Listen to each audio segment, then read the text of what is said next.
Bible ஒரு வாழ்வியல் புத்தகம். இது நம்முடைய தேவைகளை மையமாக வைத்து எழுதப்பட்டது இந்த பைபிள். இந்த பைபிளில் என்னென்ன நமக்கு தேவை அப்படின்றது எங்கேயும் எழுதி வச்சிருக்காது. ஒரு சில இடத்துல எழுதி வச்சிருக்கோம், ஒரு சில இடத்துல குழப்பி குழப்பி எழுதி வச்சிருக்கோம். புரியாத வார்த்தைகளை போட்டு அங்கே எழுதி வச்சிருக்கோம். இதனால் மக்கள் குழம்பி போகிறது. புரியாத ஒரு பொருளை, ஒரு விஷயத்தை சொல்ல வரேன்னா நேரடியாக சொல்லாது இந்த பைபிள். அதனால தான் இன்றைக்கும் குழப்பங்கள் நீடிச்சு நிற்குது. ஒரு வாழ்வில் வரைமுறை இந்த பைபிள் வந்து நமக்கு கிடைக்கல இன்னும். அதை கண்டுபிடிச்சு சொல்கிற ஆள் யாரும் இல்லை இது வரைக்கும். ஏன்னா இந்த பைபிளில் ஒரு இடத்துல ரொம்ப குழப்பம். அது எந்த இடம்னா ரோமர் 8ஆம் அதிகாரம் அந்த வசனத்தை படிக்கிறேன் கேளுங்க. அந்த நம்பிக்கையினாலே நாம் ரட்சிக்கப்பட்டிருக்கிறோம். காணப்படுகிறதை நம்புகிறது நம்பிக்கை அல்ல. அதாவது காண்கிறத நம்புறது ஒரு பெரிய விஷயம் இல்லை. காண்கிறத நம்ம பார்க்கறது என்னத்தை பார்க்குறோம்? இப்போ ஒரு ஏசி ஓடுது, அதை பார்க்குறேன். நான் ஒரு ஃபேன் இருக்குது, அதை பார்க்குறேன். ஏன்னா ஜன்னல் இருக்குது, பீரோ இருக்குது, பெட் இருக்குது. ஏன்னா இதெல்லாம் வந்து நான் பார்க்குறேன். இதெல்லாம் பார்த்து விசுவாசி நம்புறது ஒன்றும் பெரிய விஷயம் இல்லை அப்படின்னு சொல்லுது இந்த பைபிள். அடுத்த பாட்டு நம்ம பார்க்க போனால், ஒருவன் தான் காண்கிறதை நம்ப வேண்டுவது என்ன? எப்படி? ஒருவன் தான் காண்கிறதை நம்புறது என்ன இருக்குது? ஏன்னா அதை நம்ம என்ன செய்யணும்? ஏற்றுக்கொள்ள வேண்டும். ஏசி இருக்குதா? ஆமாம் இருக்குதுங்க, ஏற்றுக்கிறோம். ஒரு ஃபேன் இருக்குதுங்க, ஏற்றுக்கிறோம். பெட் இருக்குதா, ஏற்றுக்கிறோம். நம்ப நம்ப வேண்டுவது என்ன அப்படின்னு முடியுது. அது இது ஒரு நம்பர் ஒன்று, ஒரு இது இல்லை, அதை ஏற்றுக்கொள்ளணும். பக்கத்தில் ஒரு பீரோ இருக்குது எனக்கு, அதை ஏற்றுக்கிறோம். இப்படி நாம் காண்கிறதை அது நம்புறது இல்லை, நம்ப தேவையில்லை, நம்ம அதை ஏற்றுக்கொண்டா போதும் அப்படின்னு சொல்லுது.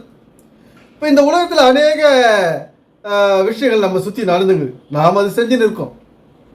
இப்போ ஒரு மனிதனாக பிறந்துட்டா கல்வி கற்கிறோம். ஏன்னா அந்த கல்வியை வந்து நம்ம நம்ப வேண்டிய அவசியம் இல்லை, ஆனால் அதை ஏற்றுக்கொள்ள வேண்டும்.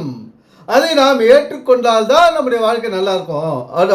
அதுக்கு அடுத்தது நமக்கு பசி இருக்குது, சாப்பாடு இருக்குது. அதை நம்ம என்ன பண்ணுறோம்? ஏற்றுக்கொள்கிறோம்.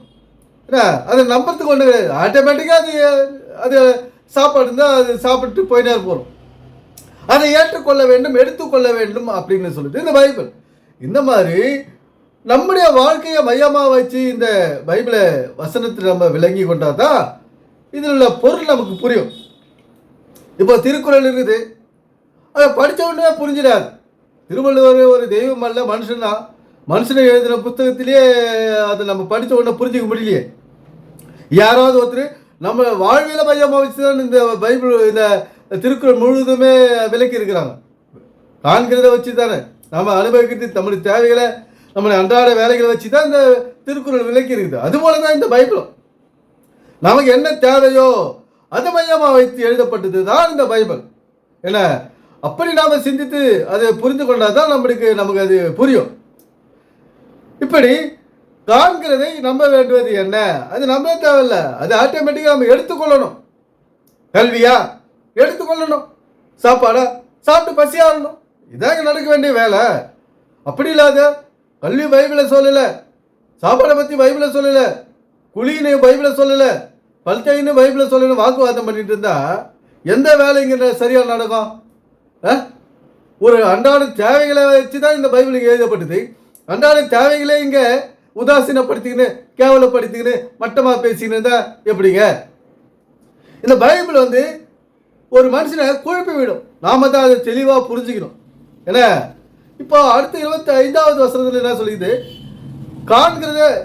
காணாததை நம்புவோமாகில் அது வர வரைக்கும் நம்ம பொறுமையாக இருக்கணும் அப்படின்னு ரோமர் 8:25வது வசனத்தில் சொல்லியிருக்கு.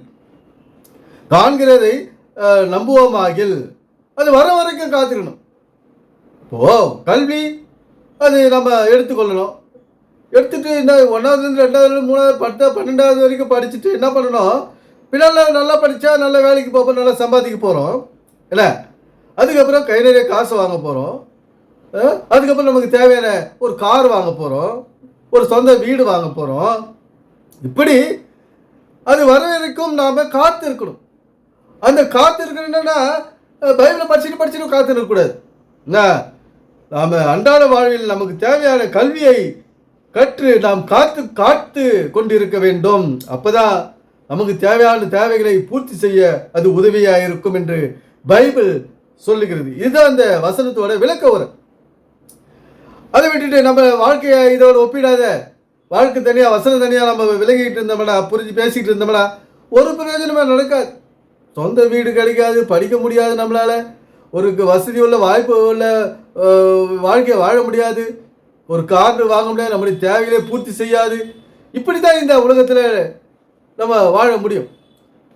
இந்த வேதத்தில் உள்ள வசனங்களை விஷயங்களை நம்முடைய வாழ்க்கையோடு ஒப்பிட்டு நாம் வாழும்போது ஒரு சிறப்பான ஒரு நேர்த்தியான வாழ்க்கையை வாழ முடியும். எனவே சிந்திப்போம், செயல்படுவோம். நன்றி, வணக்கம் நண்பர்களே.